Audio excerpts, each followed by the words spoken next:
All right, let's start with the respectable obsessions. First, we have your healing journey. So look, maybe your girl just left you, you just lost your job.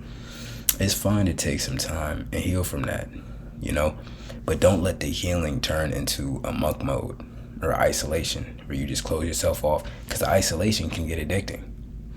But at a certain point, you got to get back in the game.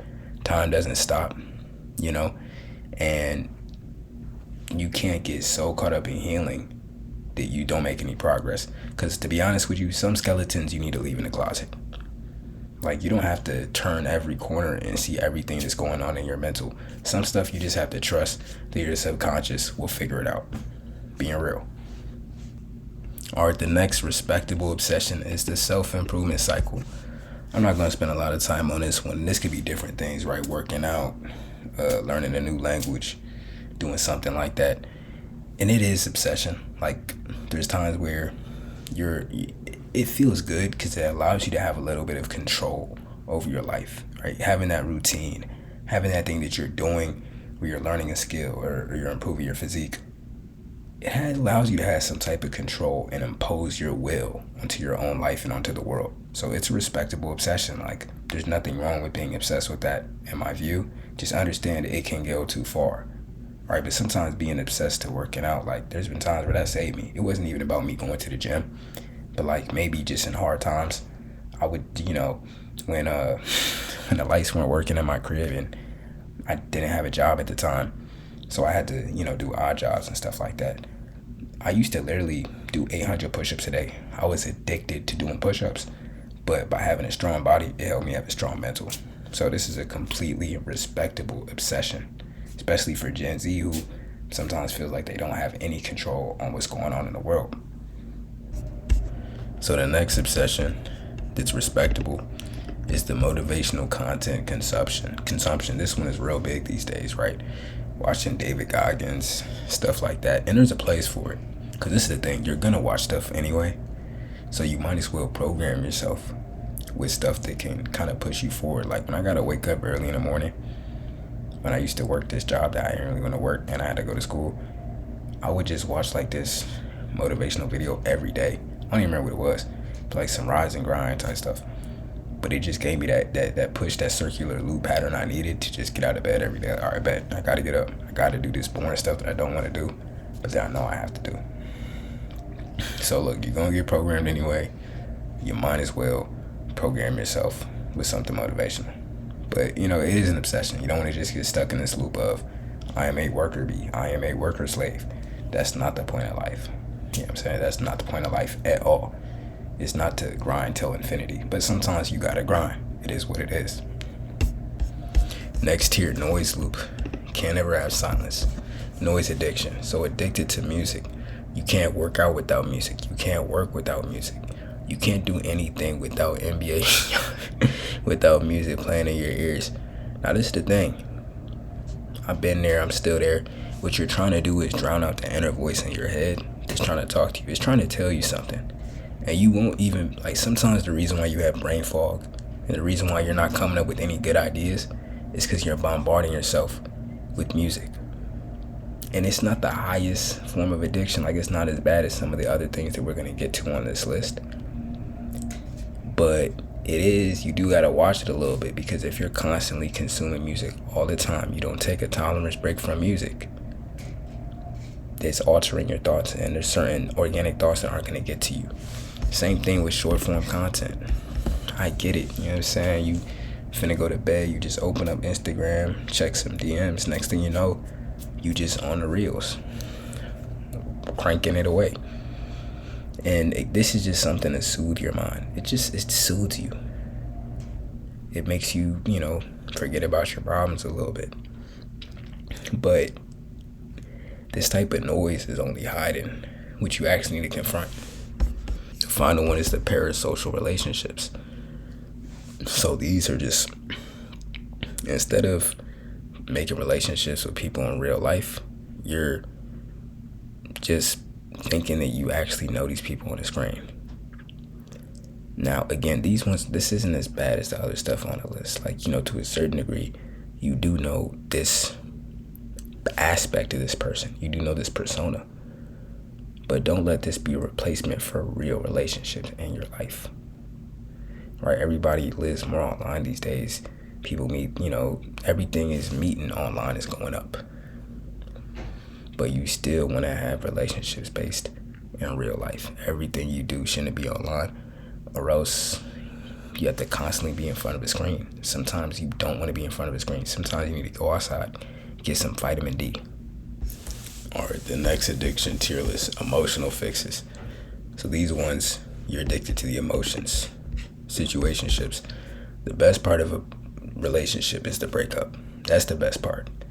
That's when, the emotions peak at the end and at the beginning.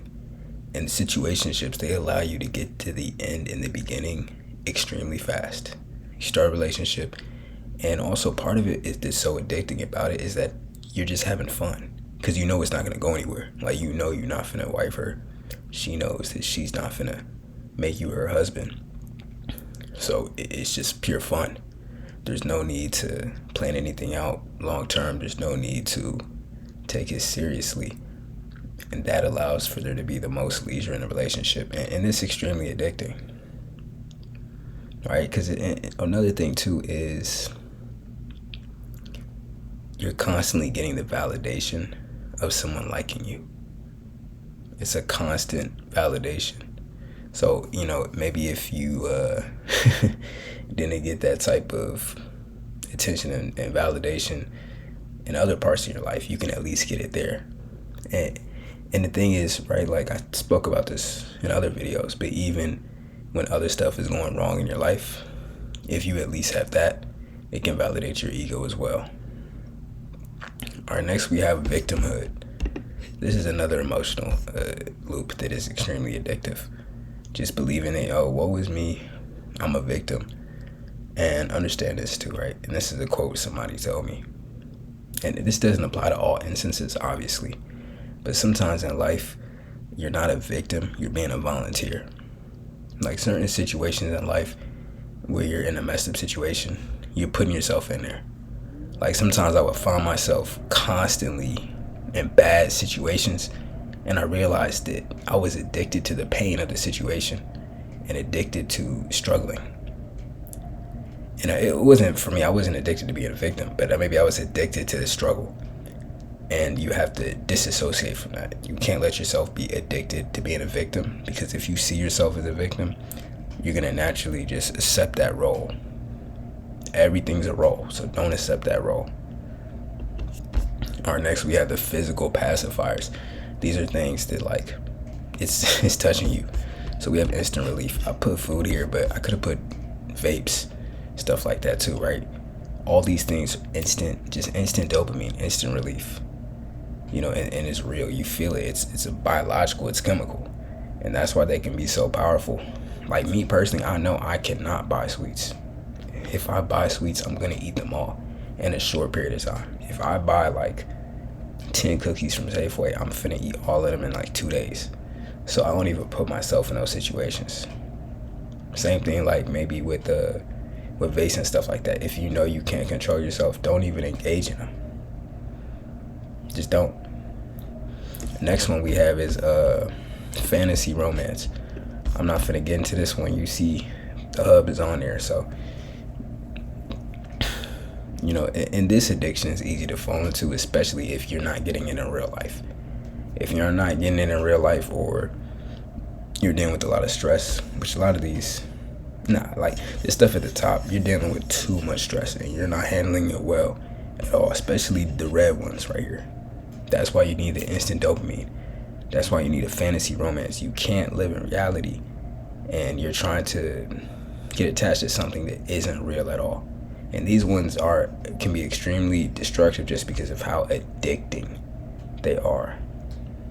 All right, and then for the final tier, this is the void, a never-ending pit. We actually have gambling, trading. So this one is a big one, I think, in this generation. And it makes sense because, especially at this time, with the way the world is going and the splits that's happening, the only way for you to really make it is for you to get asymmetrically, is for you to take precise asymmetric risk. Like, I'm not saying you can't do stable stuff, but even with you doing stable stuff, you need to do something risky if you want to make it in life.